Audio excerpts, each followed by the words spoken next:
everyone. Good afternoon. Good afternoon, teacher. Aw, thanks, guys. That makes me feel so happy.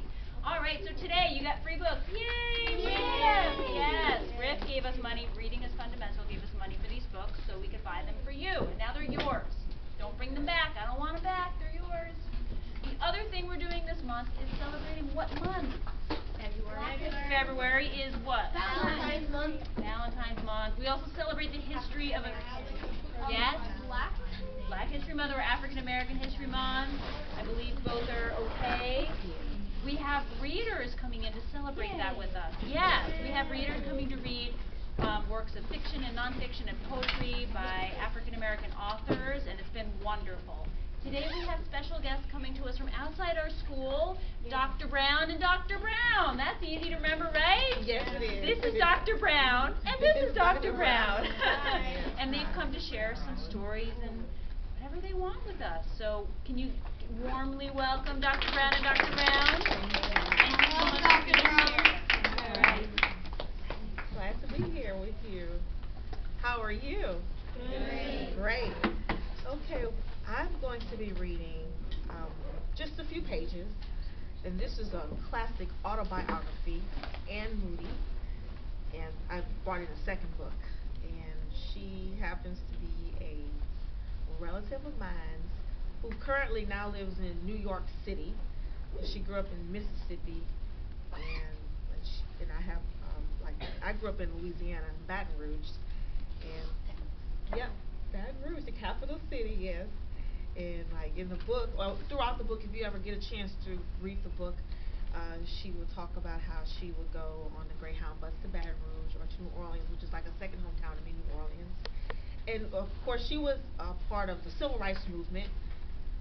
And during the time when she was in Mississippi, the gentleman who helped start the NAACP, the National Advancement Association of Colored People, which is all over nationwide, and the person she remembered when she was in school that was assassinated, his name was Medgar Evers, and at the time when it happened, she was I think in middle school, if I'm not mistaken, or something like that. Middle school. I think you're talking about when Emmett Till was assassinated. She was in middle school then. Emmett Till was, that was in '55. Right, and she was in middle school then, and then what happened? Partly after that, she got into college in the '60s. Yes. When Medgar Evers was assassinated in '63. She was yeah. in college, and SNCC got involved, Student Nonviolent Coordinating Committee. Right. Okay, that's which is no longer in existence. Yeah, it's no longer in existence. But she was the one during the Civil Rights Movement. She was very active, and she was a participant in what happened later in life. She ended up moving to New York City. So I'm going to read just a little bit from the book. I'm sorry, the name of the book is called Coming of Age in Mississippi, if you ever want to look it up online, if you like to order it. That's the name of the book. Coming of Age in Mississippi by Anne Moody, the author. Didn't want to forget to mention her name. But this first part is about her childhood, so it might be a little bit hysterical to some. And, kind of strange, but never know. All right, I'll begin. Chapter 1. I'm still haunted by dreams of the time we lived on Mr. Carter's plantation. Lots of Negroes lived on his place, like Mama and Daddy. They were all farmers. We all lived in rotten wood, 2-room shacks, but ours stood out from the others because it was up on the hill with Mr. Carter's big white house, overlooking the farms and the other shacks below. It looked just like the Carter's barn with a chimney and a porch, but Mama and Daddy did what they could to make it livable. Since we had only one big room and a kitchen, we all slept in the same room. It was like 3 rooms in one. Mama slept in one corner, and I had my little bed in another corner next to one of the big wooden windows. Around the fireplace, a rocking chair and a couple of straight chairs formed a sitting area. This big room had a plain, dull colored wallpaper tacked loosely to the walls with large thumbtacks. Under each tack was a piece of cardboard which had been taken from shoe boxes and cut into little squares to hold the paper and keep the tacks from tearing through. Because there were not enough tacks, The paper bulged in places. The kitchen didn't have any wallpaper, and the only furniture in it was a wood stove, an old table, and a safe. Mama and Daddy had two girls. I was almost 4, and Adeline was a crying baby about 6 or 7 months. We rarely saw Mama and Daddy because they were in the field every day except Sunday. They would get up early in the morning and leave the house just before daylight. It was 6 o'clock in the evening when they returned, just before dark. George Lee, Mama's 8-year-old brother, kept us during the day. He loved to roam the woods. Taking care of us prevented him from enjoying his favorite pastime. He had to be at the house before Mama and Daddy left for the field, so he was still groggy when he got there. As soon as Mama left the house, he would sit up in the rocking chair and fall asleep. I love rocking chairs. Because the solid wooden door, and windows, it was dark in the house even though it was nearing daybreak. After sleeping for a couple of hours, George Lee would jump up suddenly as if he was awakened from a nightmare, run to the front door, and sling it open. If the sun was shining and it was a beautiful day, he would get all excited and start slinging open all the big wooden windows, making them rock on their hinges. Whenever he started banging the windows and looking out at the woods longingly, I got scared. Once he took us to the woods and left us sitting in the grass while he chased birds.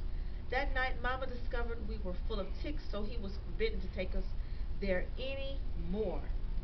Now, every time he got the itch to be in the woods, he beat me. One day he said, "I'm going hunting." I could tell he meant to go by himself. I was scared he was going to leave us alone, but I didn't say anything. I never said anything to him when he was in that mood. "You heard me," he said, shaking me. I didn't say anything. I still didn't say anything. Whop! He hit me hard against the head. I started to boo-hoo as usual, and Adeline began to cry too. "Shut up," he said, running over to the bed and slapping a bottle of sweetening water into her mouth. "You stay here, right here," he said, forcing me into a chair at the foot of the bed, "and watch her," pointing to Adeline in the bed, "and you better not move." Then he left the house. A few minutes later, he came running back into the house like he forgot something. He ran over to Adeline in the bed and snatched a bottle of sweetening water from her mouth. He knew I was so afraid of him I might have sat in the chair and watched Adeline choke to death on the bottle. Again, he beat me up.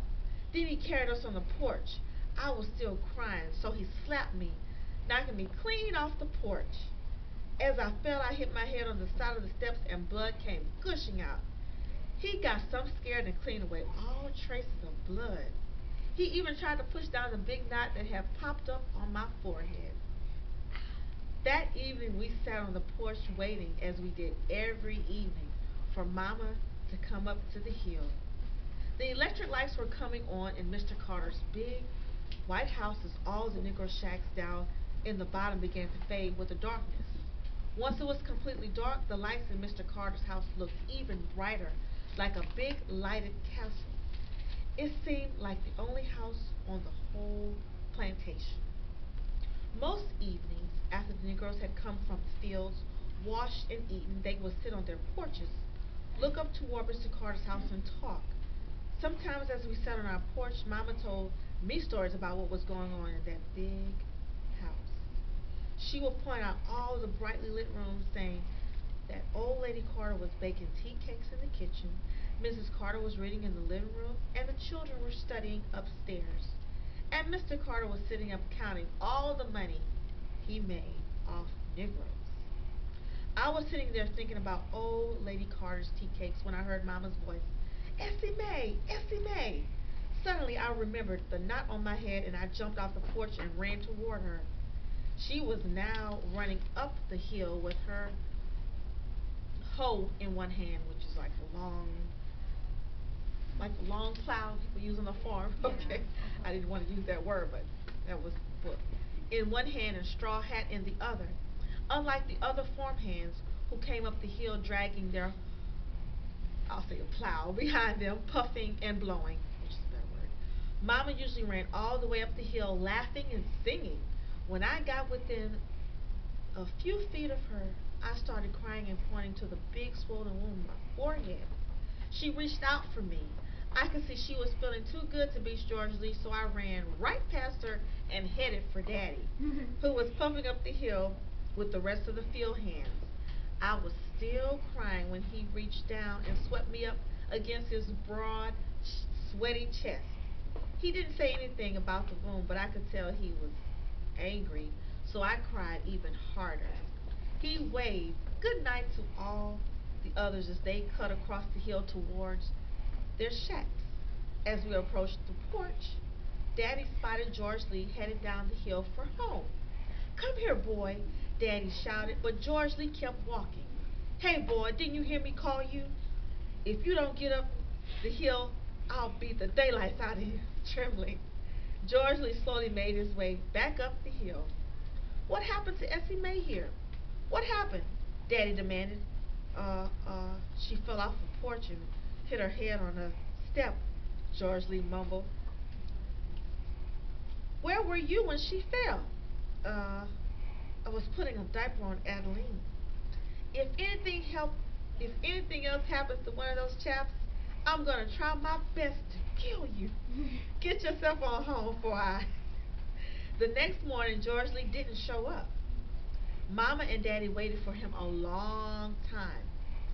"I wonder, where could that boy be?" Daddy said once or twice, pacing the floor. It was well past daylight when they decided to go on to the field and leave Adeline and me at home alone. "I'm gonna leave y'all here by yourself. Essie Mae," said Mama, "if Adeline wake up crying, give her the bottle. I'll come back and see about y'all and see if George Lee's here." She left some beans on the table and told me to eat them when I was hungry. As soon as she and Daddy slammed the back door, I was hungry. I went in the kitchen and got the beans. Then I climbed into the rocking chair and began to eat them. I was some scared. Mama had never left us at home alone before. I hoped George Lee would come even though I knew he would beat me. All of a sudden, George Lee walked in the front door. He stood there for a while, grinning and looking at me. Without saying a word, I could tell what he had on his mind, and the beans began to shake in my hands. "Put them beans in the kitchen," he said, slapping me hard on the face. "I'm hungry," I cried with a mouthful of beans. He slapped me against the head again and took the beans and carried them into the kitchen. When he came back, he had the kitchen matches in his hand. "I'm going to burn you two crying fools up. Then I won't have to come here and keep you every day." As I looked at that stupid George Lee standing in the kitchen door with that funny grin on his face, I thought that he might really burn us up. He walked over to the wall near the fireplace, and began setting fire to the bulging wallpaper. I started crying. I was so scared. I was peeing on my legs. That's it, peeing all down my legs. George Lee laughed at me for peeing and put the fire out with his bare hands before it burned very much. Then he carried me and Adeline on the porch and left us there. He went out in the yard to crack nuts and play. We were on the porch only a short time when I heard a lot of hollering come toward the field. The hollering and crying got louder and louder. I could hear Mama's voice over all the rest. It seemed like all the people in the field were running to our house. I ran to the edge of the porch to watch them top the hill. Daddy was leading the running crowd and Mama was right behind him. "Lord have mercy, my children is in that house." Mama was screaming. "Hurry, Diddley," she cried to Daddy. I turned around and saw big clouds of smoke booming out of the front door and shooting out of cracks everywhere. "There, Essie Mae is on the porch," Mama said. "Hurry, Diddley, get Adeline out of that house." I looked back at Adeline. I couldn't hardly see for the smoke. George Lee was standing in the yard like he didn't know what to do. As Mama and them got closer, he ran into the house. My first thought was that he would be burned up. I often hoped he would get killed, but I guess I really didn't want him to die after all. I ran inside after him. He came running out again, knocking me down as he passed and leaving me lying face down in the burning room. I jumped up quickly and scrambled out after him. He had the water bucket in his hands. I thought he was going to try to put out the fire. Instead, he placed the bucket on the edge of the porch and picked up Adeline in his arms. Moments later, Daddy was on the porch. He ran straight into the burning house, and with 3 other men right behind him. They opened the large wooden windows to let some of the smoke out and began ripping the paper from the walls before the wood caught on fire. Mama and 2 other women raked it into the fireplace with sticks, broom handles, and anything else available. Everyone was coughing because of all the smoke. Soon it was all over. Nothing had been lost but the paper on the wall, although some of the wood had burned slightly in places. Now that Daddy and Mama had put out the fire, they came onto the porch. George Lee still had Adeline in his arms, and I was standing with them on the steps. "Take Essie Mae out in the yard, George Lee," Daddy snapped. George Lee hurried out in the yard with Adeline on his hip, dragging me by the arm. Daddy and the farmers who came to help sat on the edge of the porch, taking in the fresh air and coughing. After they had talked for a while, the men and women wanted to help clean up the house, but Mama and Daddy refused any more help from them, and they soon left. We were playing, rather pretending to play, because I knew what was next, and so did George Lee. Before I could finish thinking it, Daddy called George Lee to the porch. "Come here, boy," he said. "What happened?" he asked angrily. George Lee stood before him, trembling. Went the well, to get a bucket of water, and when I come back and seen the house on fire. Essie Mae must have did it." As he stood there lying, he pointed to the bucket he had placed on the edge of the porch. That seemed proof enough for Daddy. He glanced at me for a few seconds that seemed like hours. I stood there crying. I didn't, but Daddy didn't believe me. Is that the bell? Yeah. Okay, all right. Can everyone thank Dr. Brown and Dr. Brown for coming in? You're welcome. You're welcome. I'm sorry.